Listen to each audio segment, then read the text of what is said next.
Mother, Amy, do you know whose house this is? Oh, what are you talking about?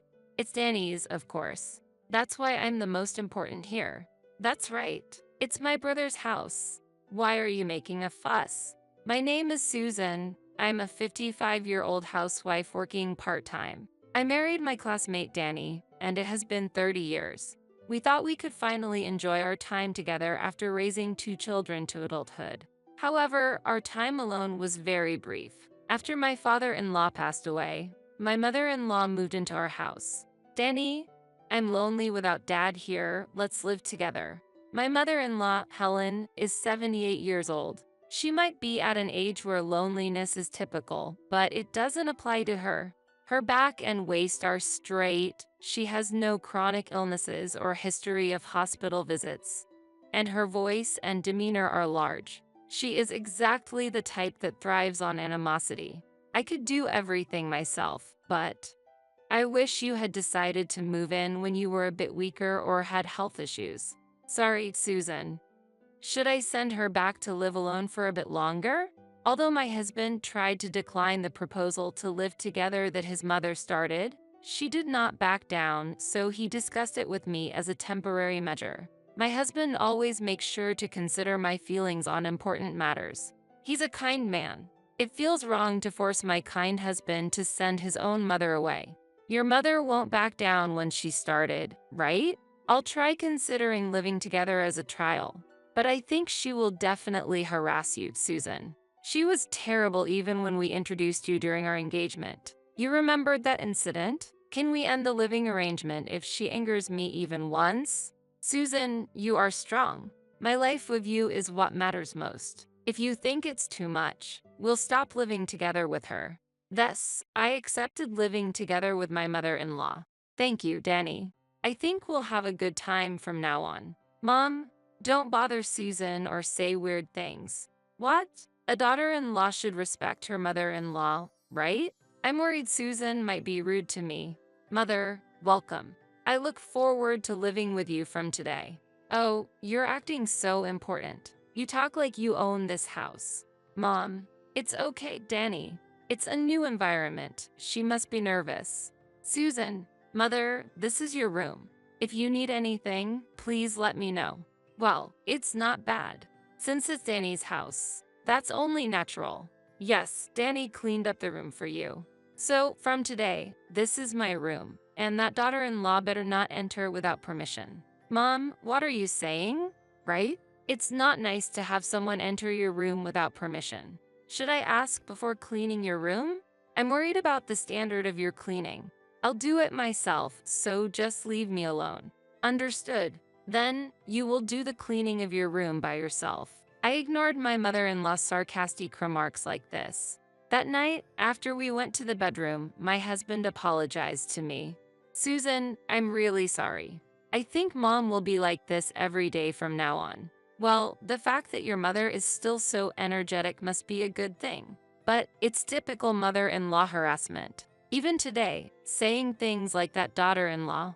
Oh, Danny, do you think I'm a woman who would get upset over a little mother-in-law harassment? She's not a stranger, but a mother-in-law.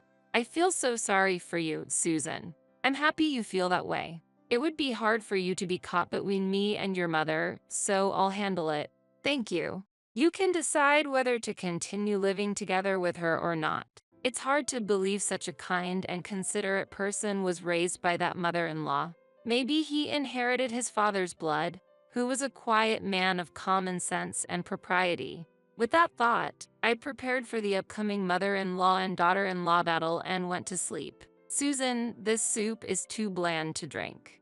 Sorry. Recently, the results of our health checkups have been concerning, so both Danny and I have been trying to reduce our salt intake. Oh, not being able to maintain your husband's health doesn't seem fitting for a wife, does it? No, both of us are healthy. But I think if either of us ever develops kidney failure or diabetes, we would struggle for life, so it's about prevention. This soup is so thin, it doesn't even feel like I've drunk anything. I'll make some myself. I love Susan's soup because it has a rich flavor from the stock. Danny, humph. Anyway, I can't eat such bland food. Then, Mother, please make something yourself. Both Danny and I are going to work now. Susan, you're on the early shift today, right? Let's go together. The breakfast time mother-in-law and daughter-in-law battle, with my husband's assistance, was a sweeping victory. Wait a minute, Susan. How long do you intend to keep working? I plan to do so as long as I feel like it. Why do you ask? A wife's duty is to support her husband as a full-time homemaker. Because you work, people think Danny's salary is low or he lacks ability. Everyone around here works. Because I work part-time, we can afford Danny's hobbies. And I can even give you an allowance, Mother. What? How dare you, being just a daughter-in-law? If you don't need the allowance from me, Mother, maybe I should quit my job. Grumble. Even without my husband present, I won another battle over my work situation with my mother-in-law. Thus, I continued to extend my winning streak in the mother-in-law and daughter-in-law battles. Normally, one would expect the mother-in-law to give up and raise the white flag or decide to leave, but there was no such indication from mine. She seems to thrive on conflict, and being critical of everything I do seems to be her way of life. The results of our battles don't seem to matter to her. However, my competitive mother-in-law not only challenged me but also made friends with the neighbors, and perhaps even the local ladies felt overwhelmed by her. They prepared a welcome wagon for me. The neighbor who is closest to me came over with a wry smile, holding some items, and said, "That mother-in-law of yours seems tough." I think she understood my feelings. Indeed, it's a troubling situation, but as long as she is healthy and doesn't need care, I thought it was manageable. However, that was until she took a certain action. About 2 months after we started living together, a huge amount of goods was delivered to our home. A 8,000-pound truck parked in front of our house and began unloading item after item. Excuse me, what are all these packages? There are so many. It seems there is no mistake. The delivery is for this address. The sender is Amy. Huh? Amy is my husband's sister, my sister-in-law. Oh, has it already arrived? From inside the house, my mother-in-law emerged with a broad smile. I had a bad feeling and questioned my mother-in-law. Mother, these packages seem to be from Amy. Do you know anything about them? I suggested to Amy and the others that they live here with us, and they were delighted. They sent the packages right away. What? Danny, does my husband know about this? Well, Danny would be happy to live with Amy. A daughter-in-law like you shouldn't interfere. A useless daughter-in-law should just leave. Who is she saying that to? I exploded in quiet anger. I informed my husband about the situation over the phone. He seemed to be speechless with surprise. Susan, it's okay to dissolve our living arrangement. Handle Mother and Amy as you see fit. I'm on your side, Susan. Having confirmed my husband's intentions, I shouted at the courier. I apologize, but I refuse to accept these packages. Please send them back. The courier stopped moving at my command. I have my husband's approval. I refuse to accept them. What? A daughter-in-law? Danny wouldn't allow such an outrage. Isn't the outrage on your part, Mother? Danny didn't know about this, did he? I'm Danny's mother. I'm the most important here. A daughter-in-law like you shouldn't interfere. Somehow, I managed to convince the courier to return the packages, and I continued to glare at my mother-in-law. That evening, my husband left work early in a rush to come home. Oh, Danny, do you know what Susan did? She sent Amy's packages back. Why would you do something like that on your own, Mom? Why did you think to invite Amy to this house? Well, Amy and the others are living in a rental property. It's nicer and more spacious here. And apparently, I'm useless and should leave. What? Mom, did you say that to Susan?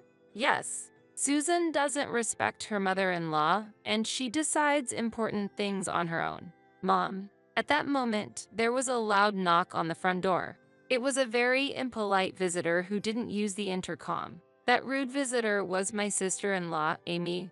As soon as I opened the door, she stormed into the house and started yelling loudly. What is this? Mom said we could live together at this house, so I sent the packages and you sent them back. Oh, Amy, I'm sorry.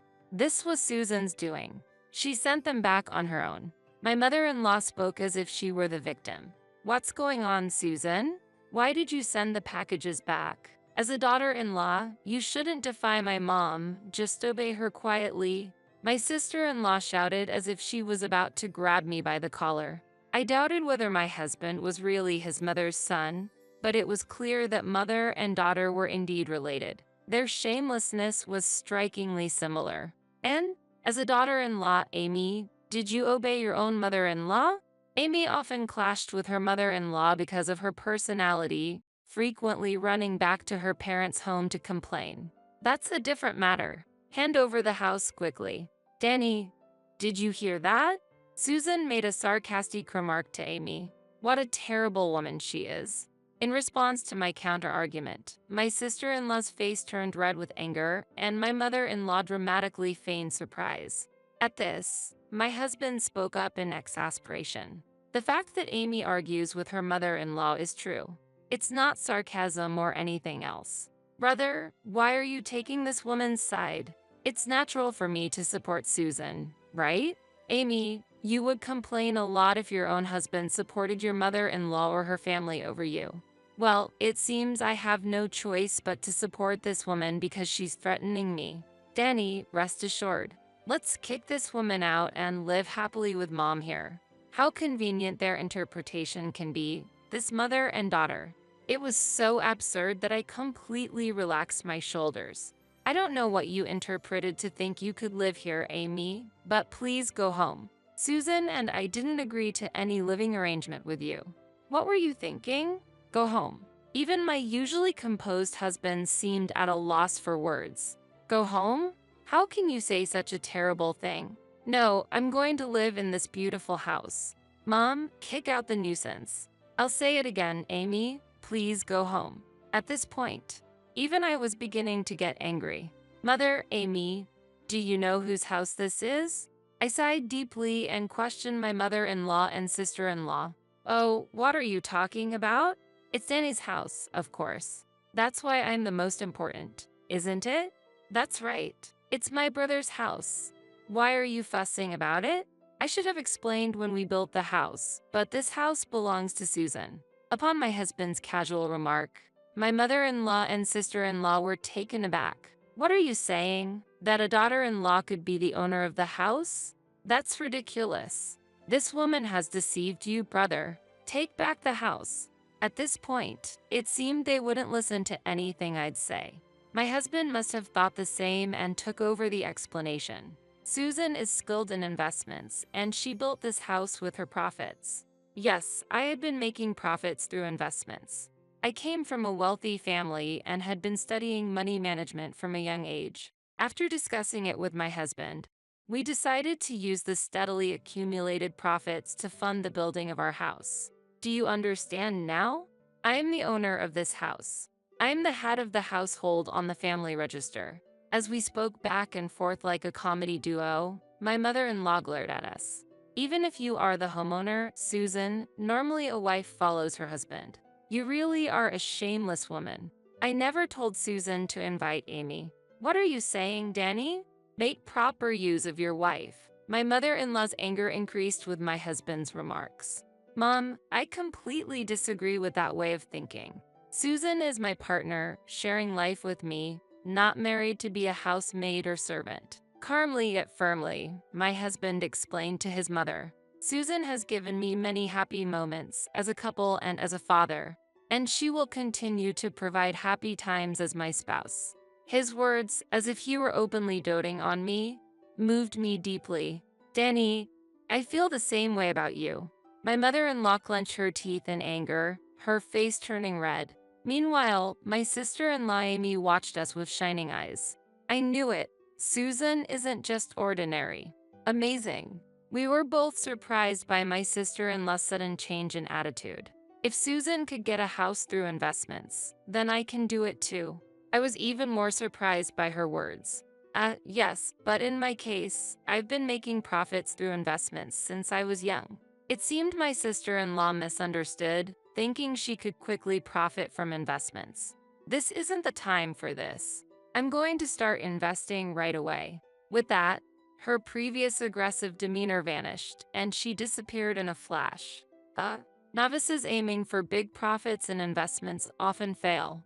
Investing is a matter of personal responsibility. Well, it saved us the trouble of kicking her out. Then, facing the now unsupported mother-in-law, I said, "Mother, it's impossible to continue living together with such unreasonable demands. I told you from the beginning not to bother Susan." At our words, my mother-in-law was at a loss for words. "I've been putting up with this small house. What now? Fine, I'm going to Amy's place." And she followed after my sister-in-law and left. Shall we have her move her own belongings later? Yes, we don't want to hear complaints about things being damaged or broken. We stretched ourselves and decided to prepare dinner in the house now that the storm had passed. What now, Mom? Don't disturb us. We're busy. Amy, I'm going to live here with you too. What? Stop it, Mom. You lied about living together with everyone at my brother's house, and Susan is a much more trustworthy woman than you. Amy, go back. I can't make space for Mom in this rental home. It seems my mother-in-law quickly suggested cohabitation to Amy, but she was immediately rejected. My mother-in-law had no choice but to return to her own home, which had been neglected for nearly 3 months. Perhaps she was too embarrassed to face me, as she hired a handyman to move her belongings out of our house. Surprisingly, a good relationship began to develop between Amy and me.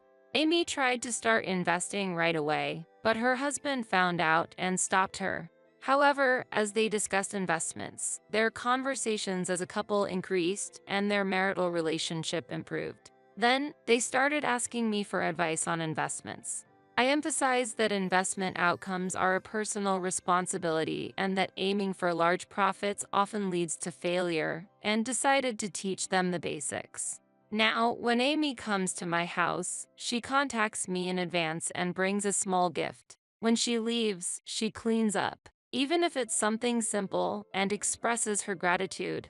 Perhaps her improved attitude has also influenced her relationship with her mother-in-law, as conflicts between Amy and her seem to have decreased. All these despite the fact that she used to be very arrogant. Amy and her husband are now finding joy in the modest profits from their investments. Building a house might be out of reach, but the profits from their investments will likely provide some peace of mind. Amy was a bit of a whirlwind, but it's reassuring to see her settling down well. As for my mother-in-law, since the relationship between Amy and her husband improved and her conflicts with her mother-in-law decreased, Amy hasn't had to return to her parents' home, and my mother-in-law has been living alone. The house, left unattended for 3 months, had deteriorated and required some repairs. Since she had rebelled and moved out after living with us, she couldn't rely on us anymore. Amy no longer worries about my mother-in-law. She is probably living a lonely life alone today. Susan, I've made some tea. Thank you, Danny. Wow, it smells wonderful. Recently, my husband has been into trying different herbal teas. On weekends, he always brews herbal teas that he knows I'll enjoy. Feeling the warmth of having a husband who cares for me, I felt grateful. Living with my mother-in-law made me realize how important my husband's presence is. For this, I am thankful to my mother-in-law.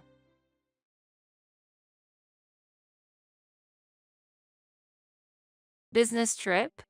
What are you talking about? You're just a home worker.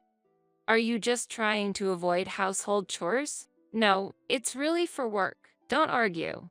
Just quietly follow your husband's instructions. It's been a year since we got married. As a freelancer, my husband doesn't try to understand me at all. Instead, he treats me like a house helper and verbally abuses me, even though I support our household with living and housing expenses. Does he even realize that?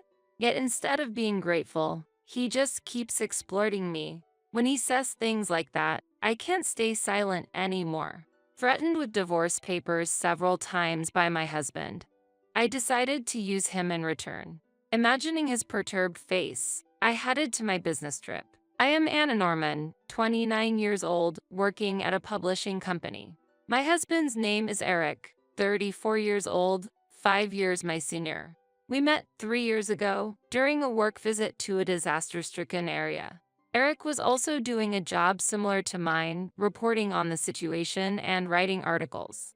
Since we both worked for publishing companies, we quickly became close, sharing the same interests. We worked together on field research and continued to keep in touch frequently after returning to New York, becoming closer. After 2 years of dating, he proposed to me. We didn't have a wedding ceremony, but confirmed our love for each other in a photo wedding. After getting married, we started living together in the apartment I had been living in before. The move went smoothly as we had spare rooms. With the marriage, I decided to pursue my dream of becoming a freelancer. Leaving the company meant losing benefits, but I wanted to test my own abilities. A week after the wedding, I decided to tell my husband about my decision to go independent. While sharing dinner at home, I started the conversation. Eric, I'm thinking of quitting my current publishing job. What? Why all of a sudden? You said you were going to work harder. Yeah, but I want to try hard as a freelancer. Freelance? You plan to become a report writer on your own? Yes, I want to work freely without being restricted by company constraints. I clearly expressed what was in my heart. I hoped Eric, being in the same industry, would understand. However, what he said next was not encouragement, but a mocking laugh. Haha. Independent, you say? That's impossible. Why? I haven't even tried yet. Why do you assume that? You're a bit of a dreamer. Your articles are appreciated because you're with your current publisher. Well, that might be true, but still. Still what? You think you can achieve the same success independently? Don't say it like that. In the end, you can't do it. You don't have that talent. Now that we're married, I want you to focus more on housework. While making insensitive remarks, my husband continued eating the meal I prepared. Normally, I wouldn't mind his comments about the taste, but now they just made me angry. I tried to persuade him several times afterwards, but he didn't change his opinion. Instead, he kept saying harsh words like, "You can't do it, your efforts are wasted." But I wasn't going to take the challenge lightly. If I gave up my dream then, I'd definitely regret it. Ignoring my husband's criticism, I chose the path of independence. I informed my company that I was quitting and decided to become a freelance report writer. That night, when I quit my job on my own, Eric yelled at me fiercely. "What are you doing? Didn't I tell you many times not to quit your job? Sorry, but I can't give up on this feeling. And what will happen now? Won't we struggle financially because you quit? Can you take responsibility?" Well, fine, it's none of my business. I can only contribute $1,000 a month. You figure out the rest. Understand? Understood. I believed that a partner would surely support my dream. But reality was harder than I thought. Being opposed by the person I wanted support from the most, a rift formed in our marriage. Eric was. Why was he so cold? I just wanted to pursue my dream. Does being married mean we don't have to understand everything about each other? It was hard, but I couldn't give up on my dream.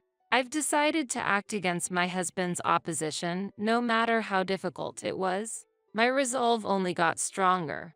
Unfortunately, the criticism from my husband, Eric, also escalated. Gradually, it wasn't just my work he criticized, but me as a person. If I got home even a little late, he would become furious and scold me loudly. "Hey, do you know what time it is? It's past 7 p.m. I'm sorry. I got caught in traffic on the way home. Didn't I tell you to be home by 5 p.m.? It's unacceptable to come home from work and find no dinner prepared. I'm really sorry. I'll start preparing right away. I've already ordered takeout and eat in. Remember to pay me back for it later." Thus, overnight assignments were completely prohibited for me. That limited me to only day trips for my assignments. However, sometimes these assignments took longer than expected, or I'd get caught in traffic. It's impossible to predict what might happen until you're on location. Schedules dependent on the weather make returning home by 5 p.m. unrealistic. Still, I couldn't defy my husband. Despite the fact that I worked freely from home while he commuted in crowded trains, he couldn't accept this difference in our situations. Understanding his feelings, I've always tried not to anger him. Meanwhile, I continued to build my career as a report writer. Initially freelancing for various publishers and getting paid per assignment, I soon started receiving direct job offers. Then, I began managing a blog alongside writing articles as requested by my clients. This significantly increased my income. Before I knew it, my monthly earnings had tripled from when I was employed at a company, sometimes exceeding $10,000 a month. I was able to save a substantial amount, even after starting to earn over $10,000 a month. I didn't tell Eric. I thought he would be displeased knowing that his former colleague, now his wife, was earning more as a freelancer. A year into our marriage, Eric's attitude hadn't changed. In fact, it worsened day by day, with hardly any conversation between us. Instead, his criticisms increased. Then, one day, after a long period without a break, I decided to buy clothes at a department store. Upon returning home, Eric stared at the shopping bags and said, "You plan to make luxury purchases even though our income is insufficient? Do you understand our situation? Don't say it like that. I bought these with the money I earned myself. Ha, aren't you using the $1,000 I give you every month? That's not it. It's hard to pay rent with just $1,000, let alone spend it on things like this. What, are you implying that I'm low income? No, nobody is saying that." At that moment, Eric suddenly threw his beer can at me.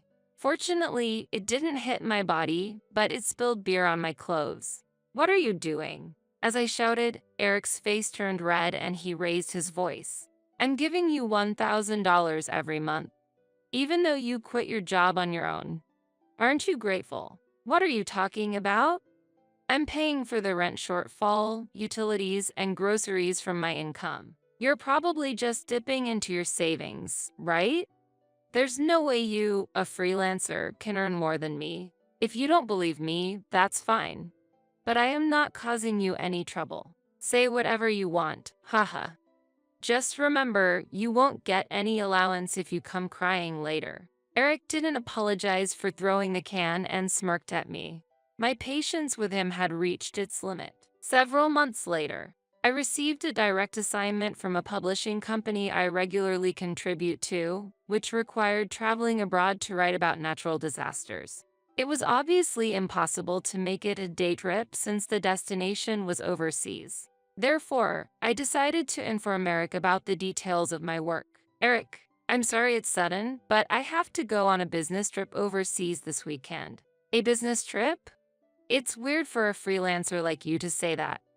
Are you just trying to skip housework?" "It's not like that.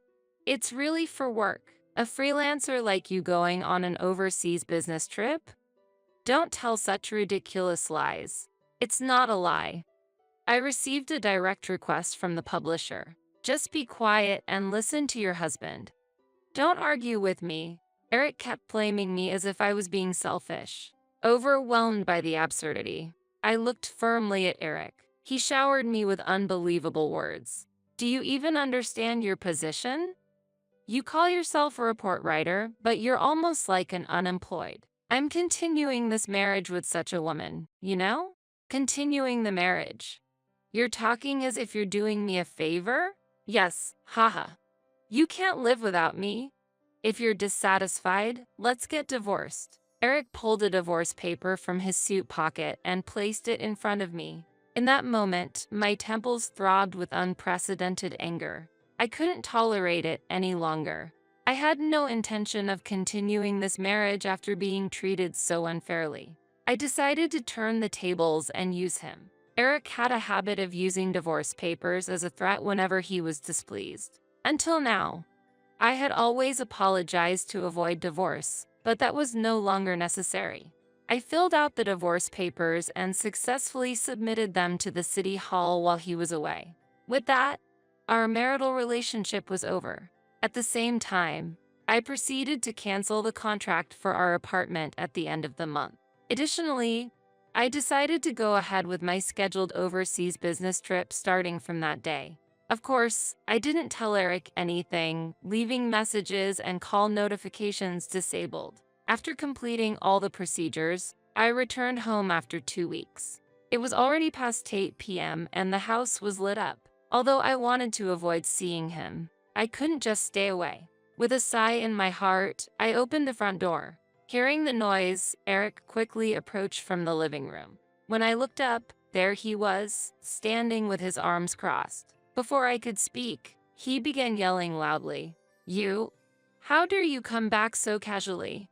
Where have you been all this time without any contact? Where have I been? I told you, didn't I? I went on a business trip abroad." Ha, that again. How can I believe that you, who only occasionally goes out and works from home, are on a business trip? That's because it's a direct assignment from the publishing company. I've received proper compensation this time too. Compensation? Don't make me laugh. Maybe $10. Haha, it's foolish to neglect housework and spend on travel just to earn a measly $10. Eric continued to insult me with a loud, vulgar laugh. However, he hadn't realized yet that we were no longer in a marital relationship. Unaware, he confidently behaved as he pleased. No matter what he said, it no longer affected me. To him, I calmly said, "Do you enjoy looking down on others?" "Huh? What are you talking about, all of a sudden?" "It's the fault of the person being looked down upon, isn't it? I haven't done anything to be looked down upon by you. My income is more than 5 times yours." "5 times my income? That's impossible. If that's true, you're earning nearly $10,000 a month." "Yes, that's true." "What?" Faced with this unexpected truth, Eric's face contorted. He was reluctant to admit that I earned more than him. Blushing, he said, "Don't joke with me. You're just a liar. You're just a wife who doesn't even do housework properly. I want a divorce." Breathing heavily, Eric presented a new divorce paper to me. To him, I smiled and revealed the truth. "Oh, you brought a new one?" "Yes, that's right." "Sign it quickly. Don't worry. I've already submitted it to the city hall 2 weeks ago." "What?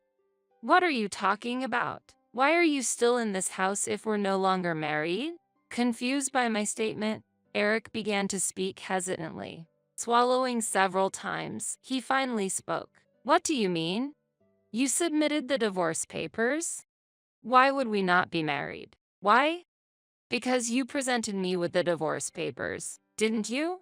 "Yes, but I didn't really want to divorce you." "I didn't know that. I just took the divorce papers and submitted them because I didn't mind parting ways." "What? Why?" "I didn't want a divorce. I I just wanted to use the divorce papers to make you understand your place as a wife." Eric's eyes were bloodshot as he gripped my shoulders. It was clear he intended to threaten me with divorce and make me comply with his wishes. Eric didn't really intend to go through with our divorce. Understanding this, I still chose to divorce him. I can't be happy with this person. I finally realized that. Years of frustration led me to express my feelings. "What are you saying? That's ridiculous.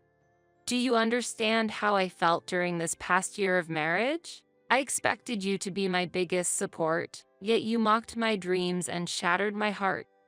Do you understand how much you've hurt me? There's no reason I should listen to a man like you." "Wait, Anna. You mean everything to me. You have no right to call my name so casually. It's unpleasant and annoying. Didn't I tell you? We're already divorced. We're complete strangers now." "Divorce? What am I supposed to do now? Please let me stay here. This apartment is in my name. Now that we're divorced, you're trespassing. I never want to see your face again. Leave this place immediately and never show yourself to me again." I threw Eric's belongings outside one by one. Initially, he resisted, but gradually his reactions dulled and he ended up dejected and spiritless. Later, Eric called his parents and moved his belongings to their house. However, due to the difficult situation, he couldn't stay at his parents' house, and they clearly told him they couldn't help. As a result, he had to live on his limited income, moving to a cheap apartment far from his workplace. Of course, he couldn't spend money as freely as before and is barely managing to make ends meet. His savings have run out, and he now lives a life dedicated to saving. On the other hand, I rented a different apartment and started living alone. The move went smoothly, and in my new home office, I've been spending my days comfortably. My articles are now featured in major online media, giving me great joy. The blog I started on a recommendation continues to gain more access, and my income keeps growing. I plan to keep doing interviews wherever I like and writing great articles. I want to continue my current work in my own way, without overextending myself. I'm so embarrassed to have such a lowly, useless person as a mother-in-law. I'm going to cut ties with you. I'm fine with it, but are you really okay with that? My daughter-in-law looks surprised when she found out who I really am. But there's no turning back now. My name is Agnes Cohen, and I've just turned 60.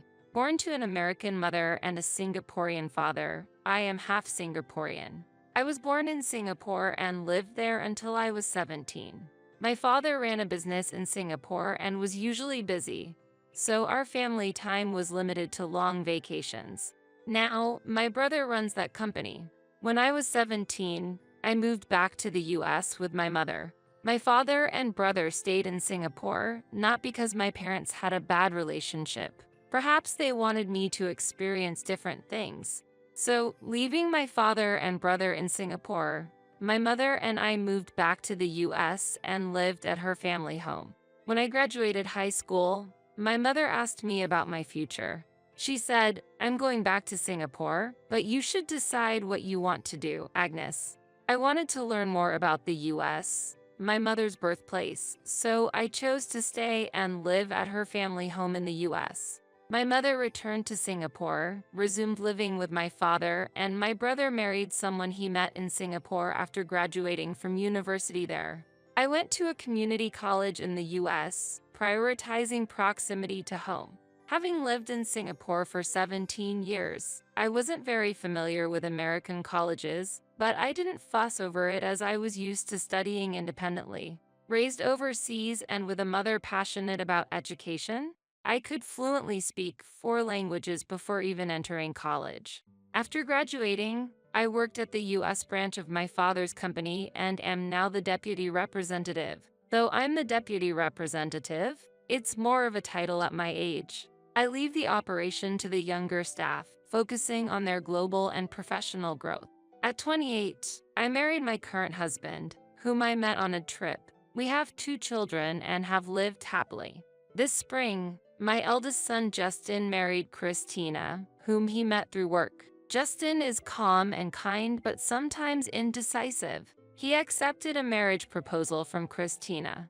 Christina, a graduate of Harvard University, was confident and assertive from our first meeting. I graduated from Harvard University, so I'll continue working hard even after marriage and childbirth. When we have children, I'll have Justin take paternity leave. My husband and I were surprised by her sudden statement at our first meeting. We hope you'll support each other after marriage. We'll help as much as we can. Yes. By the way, may I ask about your educational background? Huh? My husband and I were surprised and looked at each other. Well, my husband graduated from Yale University and I am from M Community College. What? M Community College. Christina exaggerated her surprise in a sarcastic way. Your father's Yale University is top tier among private institutions, but your mother graduated from M Community College, I see. I still can't forget the look on her face, as if it was the end of the world. In fact, everyone in our family has graduated from either Harvard University, Princeton University, or a top private university. I was overwhelmed by her emphasized statement and replied, "Oh, that's very impressive." Afterwards, my son and daughter-in-law moved next door. We're both working and busy, so we might ask for your help sometimes. Of course, that's fine. However, in reality, she tried to push most of the housework onto me. Probably, this was the reason for moving close by. Could you bring in and fold the laundry? I'll be home late today, so please prepare dinner. I started receiving emails like these frequently. At first, she would call politely saying, I'm sorry to bother you, but I'm busy today and need your help, so I happily agreed.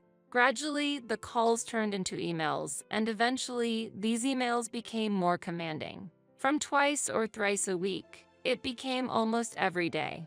Well, what to do? I can't just keep silent about this. Even though I thought this way, it slowly became the norm.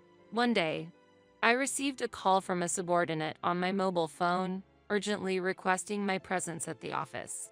There was a problem with an ongoing building construction project. Rushing over, I found a serious issue had arisen. A subcontractor providing materials suddenly became unreachable. The construction couldn't proceed without the necessary materials, and we had no contact with them. At first, they made excuses about delivery delays, but eventually they didn't even respond to calls. Moreover, these materials were not available domestically and had to be imported from abroad. This situation anticipated significant losses in both schedule and cost. Despite everyone's busy schedules, the project team was urgently convened and the annual schedule and materials list were distributed. Seeing this, the team leader and I identified common materials which were already available and allocated construction priorities. We worked out a plan to keep the project on track, coordinating with our head office in Singapore. However, if the replacement materials didn't arrive as planned, subsequent projects might be delayed, leaving us in a precarious situation. Ideally, this task should be handled by the subcontractor, but with no communication, we had no choice. We couldn't inconvenience our clients, so our company took care of everything. After temporarily settling things down, I went home. Having worked hard at the office for the first time in a while, I was exhausted and laid down on my bed. Still, we needed to investigate this subcontractor. The next day, I received another email from my daughter-in-law. I'm busy with work, so please take care of the laundry, cleaning, and dinner preparation. The fatigue from yesterday made me feel even more resentful than usual. I thought it wasn't right to continue like this, and I said this to my daughter-in-law while we were having dinner. Christina, could you please stop asking me to do household chores and prepare dinner every day? What? Why?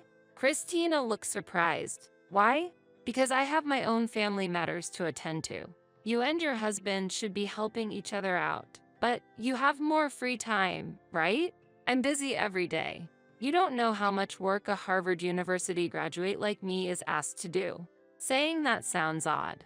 Not everyone who graduates from Harvard University neglects household chores, right? It's not just about spending time on work. It's about being efficient. Really? My words seemed to upset her, and she glared at me with disdain. I don't want to be told that by someone from M Community College. It's unthinkable for someone from Mem Community College to comment on Harvard University graduates. Christine often makes such remarks. Ever since she found out I graduated from Mem Community College, her attitude changed dramatically. Of course, I understand that Harvard University is the top university in the US. It requires tremendous effort to get into Harvard University, and it's wonderful to study hard and achieve results. However, I believe educational background and actual job performance are different matters. And most importantly, it's about one's character. But Christina evaluates people based on whether they're from Harvard University or not. Harvard University is indeed great, but there's no need to look down on Mem Community College graduates like that. There are many people from Mem Community College, and don't you think such language is too harsh? I simply asked her what I was wondering. Regardless of educational background, there are many talented people, and I've seen people from high school and vocational school backgrounds steadily increase their salaries at my father's company. What are you talking about? Educational background is very important. People without it often have limited opportunities at work. There isn't a single person from Mem Community College at my company. not even among my relatives. Christina didn't seem to listen to what I said. It's important for those below to support those who are more capable. If you do the housework, it will increase my work efficiency, and I can be more effective. Do you say things like that at your company too? You might want to change that attitude. You'll lose trust from others. Haha, how amusing. Me, a Harvard University graduate, getting advice from an community college grad. Just as I was about to stand up, Christina's phone rang. Hello, it's me. Oh, that issue. Don't agree to it. No way, that's obvious. Think about how much criticism I would receive if it got out. That issue is my responsibility. Just wait. Christina said and hung up the phone. From your company? Seems like there's a problem. Are you okay? I asked out of concern, guessing she was involved in some trouble from the conversation. Even an old lady like me has years of experience. If there's a problem, feel free to discuss it with me. I might be able to help. Discuss it with you. This has nothing to do with you. And Community College's knowledge won't be of any help. I was surprised at how insultingly she responded to my offer of help and grew even more upset, deciding to remain silent. Then, Agnes, I must excuse myself. I have sudden work to attend to at the office. Oh, and please prepare tomorrow's meal as well. What? Wait a minute. Without even saying goodbye after the meal, Christina hurriedly grabbed her things and left. What do you think about her attitude? I can't take it anymore. Should I tell her about the kind of work I've been handling until now? I spoke to my silent husband, letting out my anger, and he replied in a calm tone. Certainly, Christina's recent behavior has been excessive, but it's best to avoid arguing in the same manner. There's no need to specifically mention your background. Maybe it's time to talk with Justin. Maybe you're right. Sighing, I went to clear Christina's dishes and accidentally kicked something at my feet. It was her document case. Clear files scattered out, and some documents spread across the floor. Oh, she must have forgotten this in a hurry. As I picked them up, one of the papers caught my eye. It read, "A shopping mall construction plan." I felt like I had been struck by lightning. I immediately made copies of the document with my home printer and took photos with my smartphone, just in case. Then, I put the papers back in the clear file, trying to stay calm despite my anger reaching its peak. After that, I secretly contacted Justin to come to my house alone. The next morning, I received a call from Christina. "Do you have a case with my work documents over there?" She asked arrogantly, without even a greeting. "Oh, you did leave something here. They're important documents, so don't touch them, okay? Oh, and please prepare dinner tonight, as well as clean and do the laundry at our house. I'll pick up the documents then." She gave her usual orders as if it was natural and hung up. She must think anyone with a lower educational background than hers is just a housekeeper. Again, I realized that education and character are unrelated. That night, Christina came over, grabbed the case with the documents, and suddenly started yelling at me loudly. "Why haven't you done anything? I asked you to clean and do the laundry, didn't I? You didn't do it yourself, did you?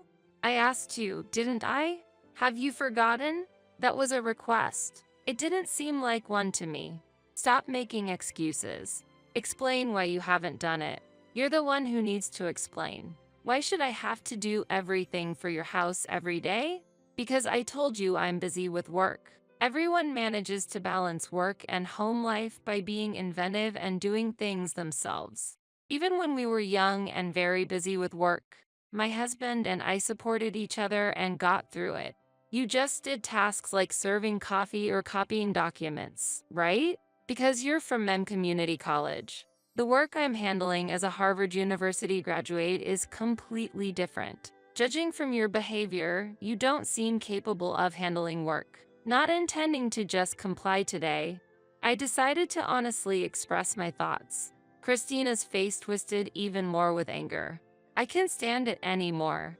How dare someone with such low education say such things? And on top of that, not doing any housework? You're useless. How can you say that? Having a lowly, useless person like you as a mother-in-law is embarrassing. I'm cutting ties with you. Cutting ties? Yes, I'm completely cutting ties with you. That's fine. In fact, I'm relieved. What? Christina looked momentarily surprised by my response. It must have been unexpected for her. I'm fine with it, but are you really okay with that? I smiled confidently. What are you talking about? I'm the one who will be freed by cutting ties with you. Being abandoned by a Harvard University graduate daughter-in-law is rather pitiful for you. Saying that, I showed her a piece of paper. What's this paper? What is this? Christina's voice grew quieter. In my hand was a paper titled, A Shopping Mall Construction Plan. What? How do you have this? When your document case fell yesterday, I picked it up. I happened to see the contents. Don't look at it without permission. You can't understand how important these documents are.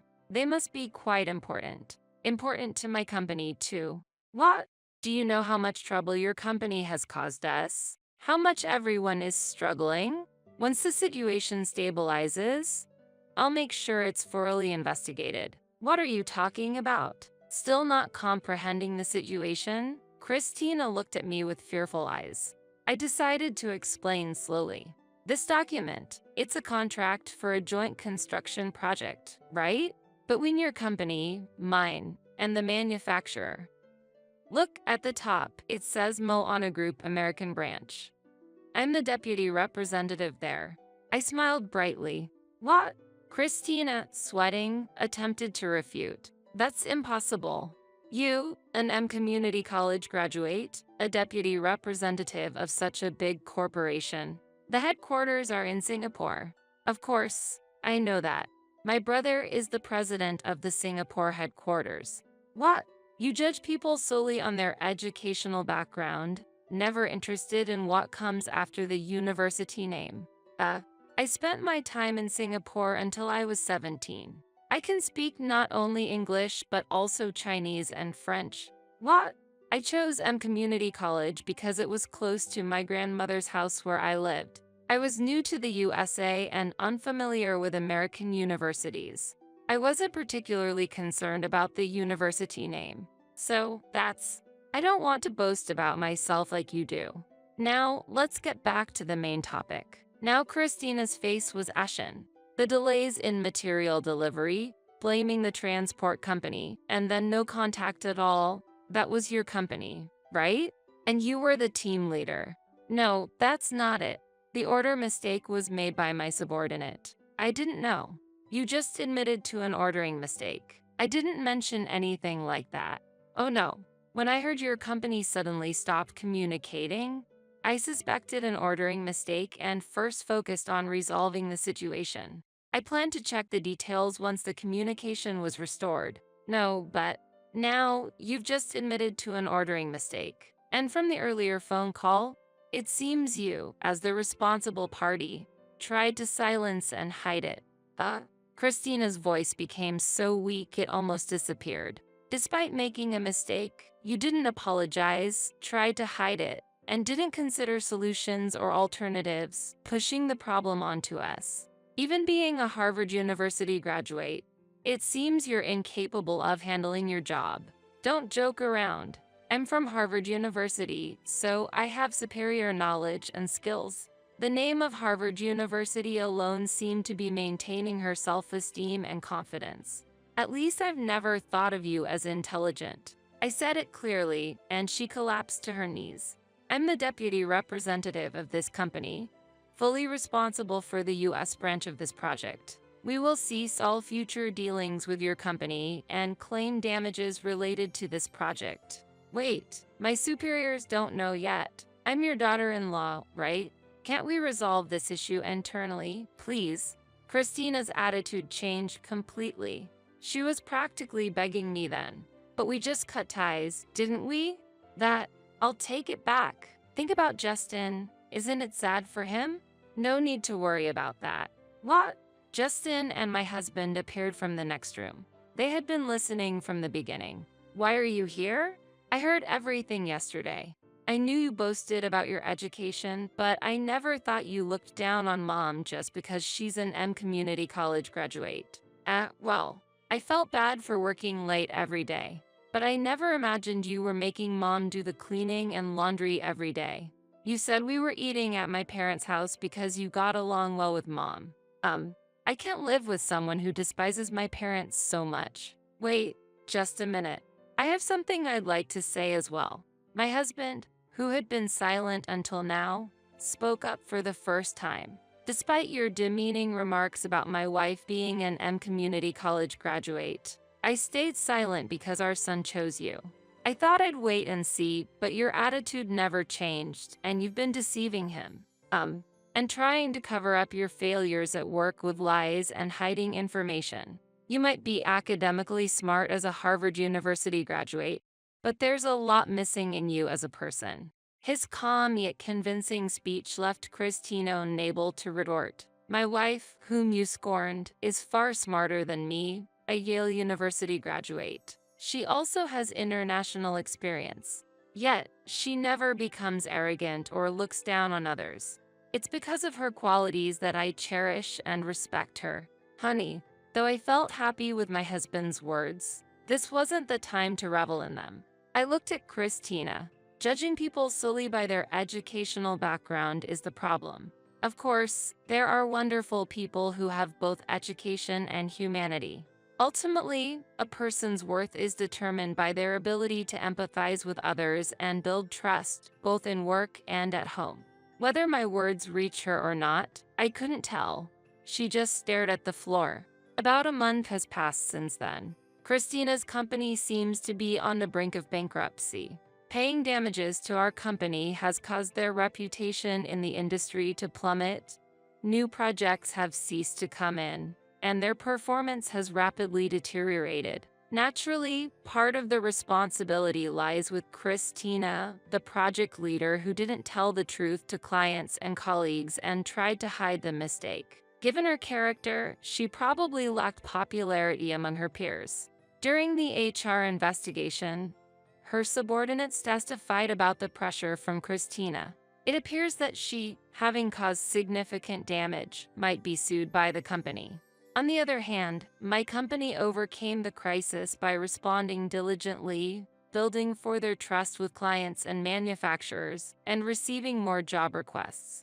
Afterwards, my son Justin and his wife Christina got divorced. When Justin tried to talk things out, Christina refused to acknowledge her mistakes or apologize and agreed to the divorce. I'm glad I don't have to deal with people like you anymore. Her parting words only made her appear more pitiful. It seems that being a Harvard University graduate was her only source of superiority. But how foolish it was that this became the reason she lost her job and family. Justin, who had been pressured into marrying her, said, "I'm so sorry for causing trouble for you, Mom, because of my weakness. You don't need to apologize, dear. You're still young and you'll meet someone wonderful in the future. I truly wish for Justin's happiness." And sometimes, I fondly recall the words my husband spoke to Christina on my behalf that day. With Christina gone, the routine of preparing meals just for my husband and me has returned, and my heart feels lighter. Maybe I'll make my husband's favorite steak and mashed potatoes today. Thinking of such happy things, I walk under the clear blue sky.